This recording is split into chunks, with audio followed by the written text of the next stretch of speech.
أعوذ بالله من الشيطان الرجيم. بسم الله الرحمن الرحيم. الحمد لله رب العالمين، والصلاة والسلام على أشرف الأنبياء والمرسلين وعلى آله وصحبه أجمعين. اشرح لي صدري ويسر لي أمري واحلل عقدة من لساني يفقهوا قولي. سبحانك لا علم لنا إلا ما علمتنا إنك أنت العليم الحكيم. ولا حول ولا قوة إلا بالله العلي العظيم. ولا حول ولا قوة إلا بالله العلي العظيم. ولا حول ولا قوة إلا بالله العلي العظيم. أما بعد.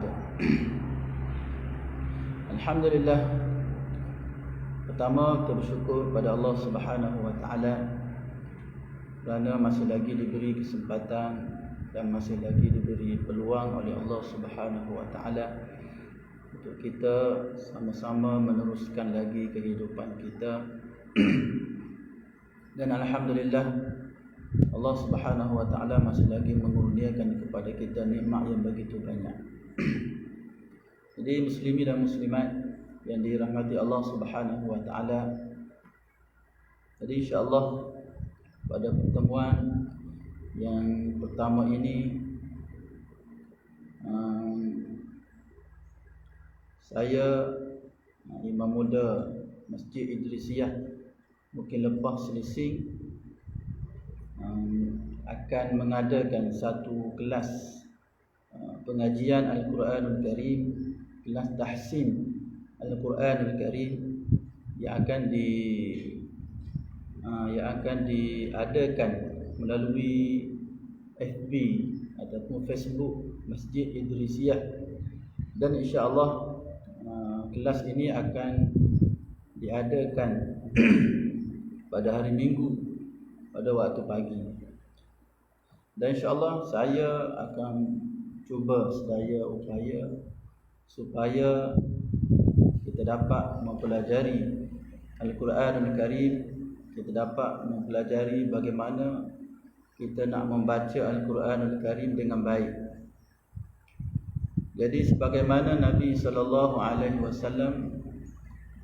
beritahu kepada kita, man qara'a harfan min kitabillah falahu bihi hasanah wal hasanatu bi'ashri amsalha la aqulu alif lam harfun walakin alifun harfun wa lamun harfun wa mimun harfun. Nabi SAW beritahu, barang siapa yang membaca satu huruf di dalam Al-Quranul Karim, maka baginya satu kebaikan, dan setiap kebaikan itu digandakan menjadi 10 kebaikan yang semisal dengannya. Aku tidak mengatakan alif lam satu harf, akan tetapi alif satu huruf, lam satu huruf, dan mim satu huruf. Jadi muslimin dan muslimat yang dirahmati Allah Subhanahu wa taala, besarnya pahala apabila kita membaca Al-Quran, dan ruginya sekiranya kita tidak dapat membaca Al-Quran, dan ruginya sekiranya kita dapat membaca Al-Quran tapi kita tidak membaca Al-Quran. Jadi insya-Allah melalui pengajian online yang diadakan melalui Facebook Masjid Idrisiyah ini, saya sebagai imam muda mengambil satu langkah untuk khususnya anak-anak mukim ataupun rakan-rakan daripada Facebook Masjid Idrisiyah ini, kita nak menggalakkan supaya kita membaca Al-Quran, ataupun kita nak menggalakkan kepada muslimin dan muslimat sekalian, marilah sama-sama kita mempelajari bagaimana kita nak membaca Al-Quran dengan betul. Jadi insya-Allah pada siri yang pertama ini saya akan menggunakan buku ini. Ni buku tajwid surah Yasin. Buku tajwid surah Yasin yang dikarang oleh saya sendiri. Dan dalam buku ini alhamdulillah saya telah buat beberapa kaedah ataupun penyusunan buku ini lebih mudah untuk kita mempelajari ilmu tajwid khususnya. Jadi mana-mana muslimi dan muslimat ataupun rakan-rakan FB yang nak mendapatkan buku ini, boleh dapatkan dengan saya, ataupun boleh dapatkan buku ini di Masjid Idrisiyah Bukit Lepah melalui saya juga. Jadi kelebihan, cerita sikit berkaitan dengan buku ini. Jadi kelebihan buku ini, dia 5 dalam 1. Saya buat buku ini 5 dalam 1. Yang pertama sekali, buku ini dia ada Yasin. Kita tekan kepada surah Yasin. Dan saya mendetailkan Yasin di dalam buku ini. Contohnya, tuan-tuan boleh tengok. Okey, saya meletakkan buku ini satu muka surat, setiap ayat-ayat, dan satu muka surat lagi menceritakan berkaitan dengan tajwid bagi ayat tersebut. Dan di dalam buku ini juga dimasukkan dipanggil QR code. Ni QR code, dimasukkan QR code supaya kita dapat melihat, mendengar bacaan tajwid daripada guru-guru ataupun bacaan yang betul, supaya kita boleh rujuk. Jadi insya-Allah pada pertemuan kali ini kita akan membincangkan sedikit berkaitan dengan keutamaan kita membaca Al-Quran. Dari banyak hadis-hadis yang menerangkan kepada kita, bacalah Al-Quran. Nabi SAW beritahu, Iqra'ul Quran fa innahu ya'ti yaumal qiyamah syafi'an li ashabi. Bacalah Al-Quran. Nabi SAW suruh kita baca Quran. Kenapa? Kerana pada hari kiamat nanti, fa innahu ya'ti yaumal qiyamah. Tuan-tuan, kita semua insya-Allah akan menghadapi ataupun akan menghadap Allah Subhanahu wa taala. Kita hidup tak lama, tuan-tuan. Jadi Nabi SAW beritahu kepada kita, bacalah Al-Quran. Kenapa? Bila kita mati, fa innahu ya'ti yaumal qiyamah. Al-Quran ini akan datang kepada kita di hari kiamat nanti dan akan memberi syafaat kepada kita. Akan menolong kita di hari kiamat, yang mana kita semua tahu hari kiamat nanti keadaannya masya-Allah begitu dahsyat. Jadi Al-Quran ini, Al-Quran yang kita baca ini, insya-Allah akan dapat menolong kita, mengurangkan bebanan kita, kesusahan kita di hari kiamat nanti. Jadi muslimin dan muslimat sekalian, sedikit di dalam surah Yasin. Kenapa saya tekankan surah Yasin? Kerana surah Yasin ini merupakan satu surah yang sering kali kita baca. Surah Yasin ini merupakan satu surah yang sering kali kita baca.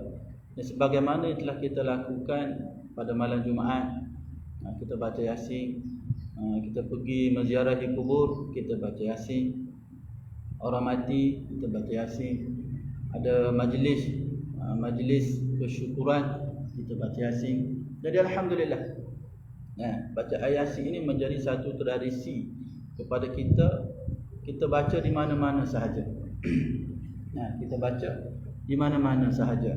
Sebab itulah Nabi SAW beritahu, man qara'a Yasin fi lailatin ibtigha'a wajhillah ghufira lahu. Siapa-siapa yang baca surah Yasin ini pada waktu malam, maka untuk mencari keredaan Allah Subhanahu wa taala, nescaya dosanya akan diampunkan oleh Allah. Baca Yasin tiap-tiap malam sebelum kita tidur, kita baca Yasin, maka Allah Subhanahu wa taala akan ampunkan dosa kita. Muslimin dan muslimat sekalian, surah Yasin yang kita baca ini, janganlah kita membaca surah Yasin sebagai satu adat. Kita kena baca Yasin, jadikan dia sebagai ibadat. Macam mana kita nak jadikan surah Yasin kita ni satu ibadat, bukan satu adat. Kadang-kadang orang baca Yasin ni 5 minit pun dah siap. Sudah dah baca Yasin 5 minit. Ada orang baca Yasin lama. Ada orang baca Yasin cepat. Jangan jadikan bacaan ataupun amalan pembacaan surah Yasin kita ini sebagai satu adat. Jadikan dia sebagai satu ibadat. Bagaimana kita nak jadikan Yasin ataupun bacaan surah Yasin kita ini sebagai satu ibadat? Iaitu kita hendaklah membaca surah Yasin ini dengan cara yang betul, dengan tajwid yang betul, dengan sebutan makhraj yang betul, dengan sebutan sifat yang betul. Kena baca Al-Quran Al-Karim ini sebagaimana ia diturunkan oleh Allah Subhanahu Wa Taala. Kena baca Al-Quran ini dengan mengikut apa yang dikehendaki oleh syarak. Jadi bila kita baca Quran mengikut apa yang dikehendaki oleh syarak, kita baca Al-Quran mengikut tajwid, kita baca Al-Quran mengikut kaedah yang betul, maka bacaan kita akan menjadi satu ibadat. Saya ingat sekali lagi, jangan jadikan bacaan Al-Quran kita dan lebih-lebih lagi surah Yasin ini sebagai satu adat. Sebagai satu adat. Tapi bacalah Al-Quran, bacalah surah Yasin sebagai satu ibadat, iaitu kita kena baca mengikut kaedah, mengikut tajwid yang betul. Sebab ada di dalam surah Yasin di perkara-perkara yang kadang-kadang menjadi satu kesalahan di kalangan masyarakat kita. Bila dibaca surah Yasin, dia tidak tahu ada tempat-tempat yang sepatutnya mengikut kaedah yang betul. Okey. Yang pertama sekali saya akan sebut beberapa perkara dalam surah Yasin ini, insya-Allah dalam masa-masa pertemuan kita akan datang, kita akan talaqi dan kita akan tahsinkan surah Yasin, insya-Allah.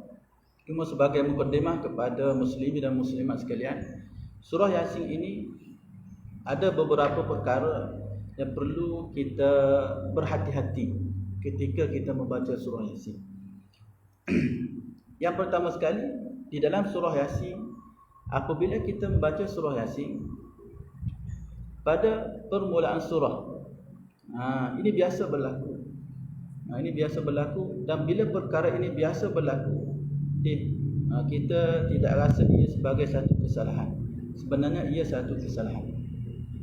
Yang pertama sekali, pada awal surah Yasin, ayat yang pertama. Dalam surah Yasin ini dia ada 83 ayat mengikut riwayat Al-Kufi. Bacaan kita ataupun Yasin yang kita baca 83 ayat. Dan ada pendapat lain ataupun riwayat daripada mazhab lah kita panggil, daripada mazhab lain. Mazhab bilangan ayat ni ada yang mengatakan surah Yasin ini 82 ayat sahaja. Kita baca 83 ayat. Ini riwayat yang kita ikut. Ada setengah tempat dia baca 82 ayat. Semua boleh, tak ada masalah. Okey, yang pertama sekali Yasin. Yang pertama sekali Yasin. Ramai, boleh dikatakan ramai, mungkin tahu ataupun mungkin tidak tahu. Bila baca Yasin, cara yang betul, pada kalimah Yasin ini dia ada dua hukum. Hukum yang pertama ya, dan hukum yang kedua sin. Ada dua hukum. Hukum yang pertama ya itu hendaklah dibaca dengan dua harakat. Ya dan sin itu hendaklah dibaca dengan 6 harakat. Yasin itu cara yang betul. Namun ada di kalangan masyarakat kita membaca Yasin sebagai satu adat. Jadi bila dibuka Quran, baca surah Yasin, Yasin wal Quranil Hakim, Yasin wal Quranil Hakim. Tidak cukup, tidak menyempurnakan harakat. Semua kita akan, insya-Allah kita akan cuba perjelaskan lebih detail bila kita talaqi pada pertemuan akan datang. Itu kesalahan biasa berlaku. Ya, dua harakat, sin hendaklah dibaca dengan 6 harakat. tak boleh kurang daripada 6 harakat. Tidak boleh lebih daripada 6 harakat. Begitu juga kalimah ya, 2 harakat, tak boleh kurang dan lebih. Ada orang baca Yasin, ya tu panjang. Ini juga menjadi satu kesalahan. Selama 10 tahun dan kita selalu membaca Yasin, tapi ruginya bacaan Yasin yang kita baca tidak tepat. Bacaan Yasin yang kita baca tak betul. Kita dah baca Quran, insya-Allah begitu lama kita baca surah Yasin, tiap-tiap malam Jumaat kita baca Yasin, kita pergi kubur tiap-tiap malam kita baca Yasin. Tapi Yasin yang kita baca itu tidak tepat ataupun tidak sempurna. Tidak sempurna. Dan dalam surah Yasin ada satu tempat ini tempat yang khilaf ataupun bacaan yang penting bagi riwayat kita. Kita kena tahu bacaan yang kita baca ini merupakan bacaan daripada riwayat Hafs an Asim. Bacaan yang kita baca ini adalah merupakan bacaan daripada riwayat Hafs an Asim. Kena faham. Bila kita kata bacaan kita, semua ilmu-ilmu ini dia ada sandaran ataupun ada mazhab-mazhab. Macam kita dalam fiqh kita panggil mazhab Imam Asy-Syafi'i. Macam dalam Usuluddin dipanggil mazhab Imam Abu Hasan Al-Asy'ari. Tasawuf, tafsir ada. Begitu juga dalam Al-Quranul Karim. Bila kita baca Al-Quranul Karim ini, maka ada ikutan kita yang perlu kita ikut. Iaitu bacaan yang kita baca ini taklah mengikut bacaan bagi riwayat Hafs an Asim. Sebagaimana kita di Malaysia ini membaca riwayat Hafs an Asim Tariq al-Syatibiyah. Tariq al-Syatibiyah. Muslimin dan muslimat sekalian, insya-Allah satu perbahasan lagi berkaitan dengan surah Yasin ini yang menjadi satu kesalahan yang kurang diberi perhatian oleh masyarakat kita ni ialah yang dua ialah berkaitan dengan saktah. Di dalam surah Yasin kita melihat pada ayat yang ke-52. Pada ayat yang ke-52 ada satu alamat ataupun ada satu tanda dalam surah Yasin ini, tanda huruf sin. Bagi yang mereka yang selalu baca surah Yasin, dia akan nampak, dia akan tahu ada satu tempat dalam surah Yasin yang ada tanda sin. Pada ayat 52, qalu ya wailana man ba'athana min marqadina. Pada alif marqadina, di situ ada tanda sin. Jadi tanda ini kadang-kadang kita tak tahu peranan dia. Sedangkan di sini merupakan bagi kita riwayat Hafs an Asim, di sini merupakan satu tempat yang begitu penting bagi kita untuk kita tahu. Dalam surah Yasin, qalu ya wailana man ba'athana min marqadina hadza. Di sini dalam riwayat kita dipanggil sebagai saktah. Dalam riwayat kita, dalam ilmu tajwid dipanggil sebagai saktah. Saktah ni ialah kita berhenti seketika tanpa kita mengambil nafas untuk menyambung bacaan ayat selepas tu. Jadi kalau kita berhenti di sini, qalu ya wailana man ba'athana min marqadina. Dalam riwayat Hafs an Asim, iaitu riwayat yang kita baca, Al-Quran yang kita baca sekarang ini, riwayat Hafs an Asim, ada 4 tempat.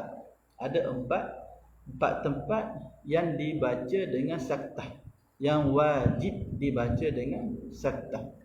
Salah satunya ialah dalam surah Yasin. Dalam surah Yasin, dalam surah Al-Kahfi, dalam surah Al-Qiyamah dan dalam surah Al-Mutaffifin. Jadi empat tempat ini wajib kita membaca dengan saktah sekiranya kita sambung bacaan kita. Macam mana? Contoh dalam surah Yasin. Qalu ya wailana man ba'athana min marqadina hadza ma wa'ada ar-rahman. Okey. Bila kita sambung bacaan kita, di situ wajib kita membaca dengan saktah. Kalau kita tidak membaca dengan saktah, maka kita telah mukhalafah. Kita tidak mengikuti riwayat bacaan Imam Hafs an Asim. Okey, itu di antaranya lah. Di antaranya. Jadi kalau nak berhenti, pada marqadina tak ada masalah. Di sini berhenti pun tak ada masalah, nak sambung tak ada masalah. Cumanya bila kita sambung wajib dibaca dengan saktah. Sebab kadang-kadang saya sendiri pun bila kita mengetuai baca Yasin di masjid contohnya, ada di kalangan ayah-ayah kita dibaca surah Yasin, bila sampai tempat ni kita dah baca dengan saktah tapi dia masih sambung seperti biasa, tidak ada saktah. Maknanya tak tahu. Dari sini kalau nak mengelak daripada salah, berhenti. Kalau nak sambung kena baca dengan saktah. Okey. Dan yang kedua dalam surah Yasin, dalam surah Yasin ada satu tempat. Ada satu tempat dalam surah Yasin juga terdapatnya waqaf. Waqaf mim. Waqaf mim ataupun dipanggil waqaf lazim. Waqaf lazim pada ayat yang ke-76. Pada ayat yang ke-76 ini terdapatnya waqaf lazim dalam surah Yasin. Fala yahzunka qawluhum. Selepas kalimah qawluhum terdapatnya satu alamat di atas tu tanda mim. Itu alamat berhenti. Waqaf dinamakan sebagai waqaf lazim. Maka apa makna waqaf lazim? Waqaf lazim ni ialah waqaf berhenti di akhir kalimat yang sempurna pada makna. Yang sempurna pada makna. Maknanya wajib kita berhenti di situ. Wajib kita berhenti di situ. Dengan makna wajib di sini ialah kalau kita berhenti dan kita melakukan satu perkara yang baik. Berhenti. Jadi kalau sambung, kalau kita sambung akan menjadi satu kesalahan kepada kita. Kenapa? Kerana pada ayat tersebut kalau kita sambung dia boleh mengubah makna ayat. Fala yahzunka qawluhum. Kena berhenti di situ. Sebab apa? Ayat itu sudah sempurna pada kalimah qawluhum. Sempurna pada makna. Inna na'lamu ma yusirruna wa ma yu'linun. Itu merupakan satu cerita lain pula. Ataupun cerita lain, maknanya makna lain pula. Bila kita sambung, dia akan mengubah makna. Dia boleh mengubah makna. Jadi kadang-kadang pada tempat ini ramai di kalangan kita yang tidak berhenti wasal, disambung.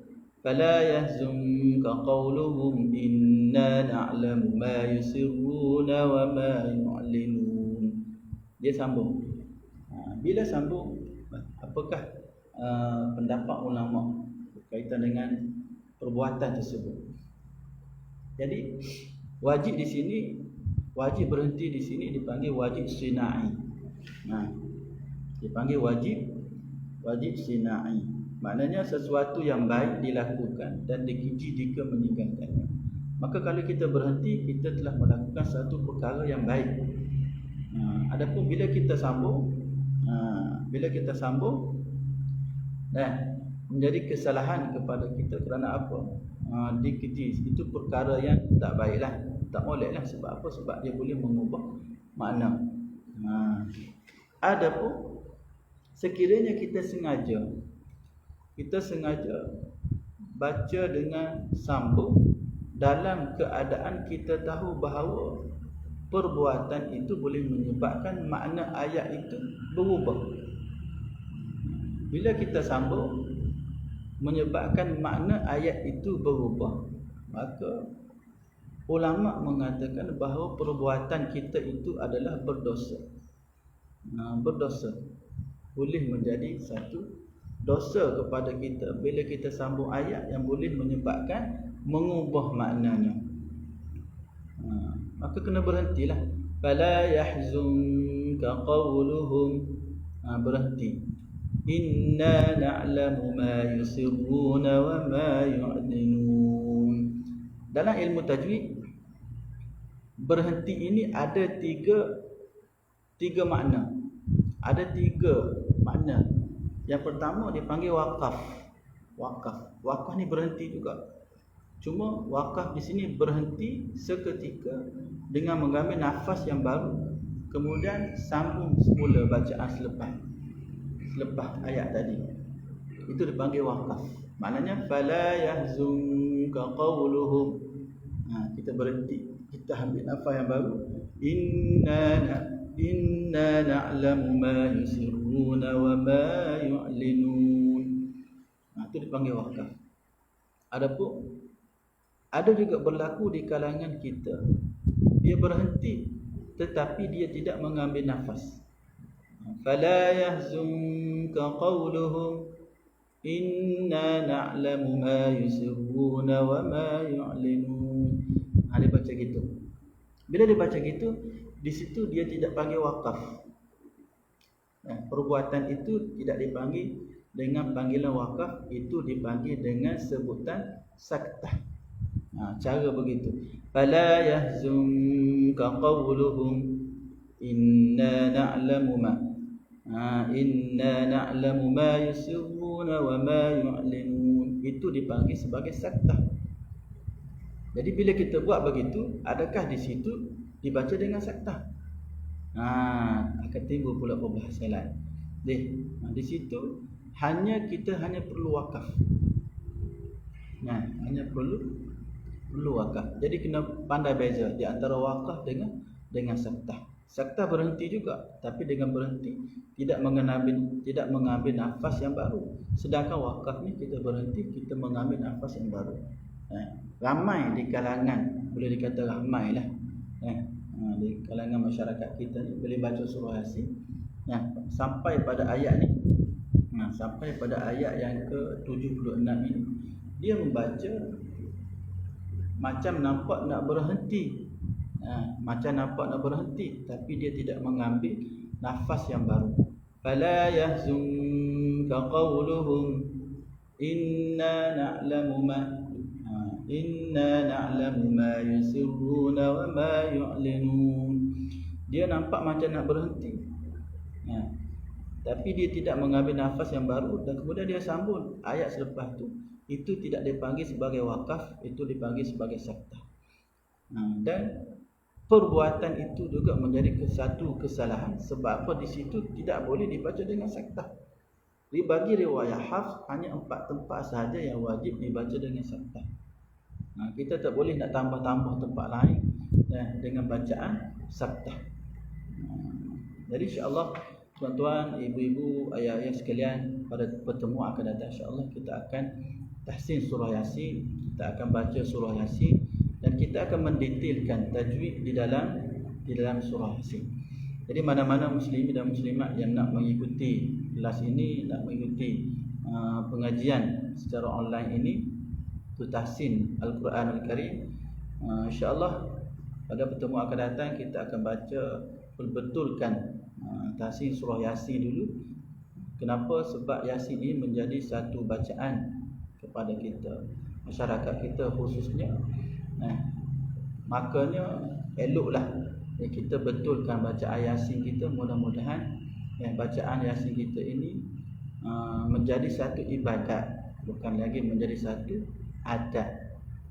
Dan insya-Allah buku ini kita akan menggunakan buku Yasin ini. Jadi buku Yasin ini bagi pihak masjid, bagi pihak masjid, sekarang ni masjid kita, Masjid Idrisiyah, dalam proses membuat bangunan baru, dan buku ini diberi percuma kepada penderma ataupun muslimin dan muslimat, tuan-tuan dan puan-puan yang ingin membeli wakaf sebanyak RM30 satu, dan kita akan bagi buku ini secara percuma. Kalau tuan-tuan tak nak berwakaf, tuan-tuan nak beli buku ini, saya jual buku ini dengan harga RM10 saja. Jadi insya-Allah pertemuan akan datang kita akan betulkan talaqi surah Yasin bersama-sama insya-Allah. Ada persoalan, ada apa-apa, tuan-tuan boleh komen, hantar dekat, boleh like dan komen dekat Facebook Masjid Idrisiyah mungkin, insya-Allah. Wallahu a'lam. Kita akan bertemu pada pertemuan akan datang. Subhanakallahumma wa bihamdika asyhadu an la ilaha illa anta astaghfiruka wa atubu ilaik. Sallallahu alaihi wasallam Muhammad wa ala alihi wasallam. Bismillahirrahmanirrahim. Alhamdulillahirabbil alamin. Allahumma shalli ala sayyidina Muhammad wa ala alihi wasallam ajma'in. Allahumma anfa'na bima 'allamtana wa 'allimna ma yanfa'una wa zidna 'ilma. Sallallahu ala sayyidina Muhammad wa ala alihi wasallam.